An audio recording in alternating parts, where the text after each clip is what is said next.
चवीच गोकुळ लई भारी। गोकुळ दूध आणि दर्जेदार दुग्ध उत्पादने, चव आहे कोल्हापुरी, गोकुळ लई भारी। करवीर तालुक्यातील उसगाव मधील शांतीनगर मध्ये काळे कुटुंबीय राहत आहेत। आकाश काळे हा महाविद्यालयीन शिक्षण घेत सेंटरिंगचं काम करतो। गेल्या काही दिवसांपासून मणेरमळा इथे दुकान गाळ्याचे बांधकाम सुरू होतं। आज सकाळी काम सुरू असताना तिथे दुचाकीवरून 2 तरुण आले। त्यांनी कोणालाही न विचारता बांधकामावरील बांबू घेतले। याबाबत ठेकेदार अमित चव्हाण आणि 4 ते 5 कामगारांनी बांबू घेतल्याबाबत दोघा तरुणांना विचारणा केली। त्याचा राग आल्यानं त्या दोघा तरुणांनी सर्वांना बघून घेतो अशी धमकी दिली आणि यातूनच वादावादी झाली। ही घटना सकाळी 11 वाजण्याच्या सुमारास घडली। त्यानंतर दुपारी 4 वाजता दुचाकीवरून 7 ते 8 तरुण मणेरमाळा इथे आले।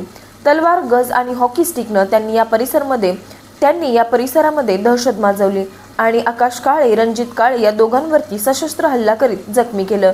कंत्राटदार अमित चव्हाण यांनी जखमी बांधकाम कामगारांना रिक्षातून सीपीआर मध्ये दाखल केले। या घटनेची नोंद सीपीआर पोलीस चौकीत झाली आहे। हे आहे गोकुळचं श्रीखंड, अगदी जिभेवर रेंगाळणार। जिभेवरच नाही तर मनावरही रेंगाळणार। गोकुळ श्रीखंड, मनावर रेंगाळणार।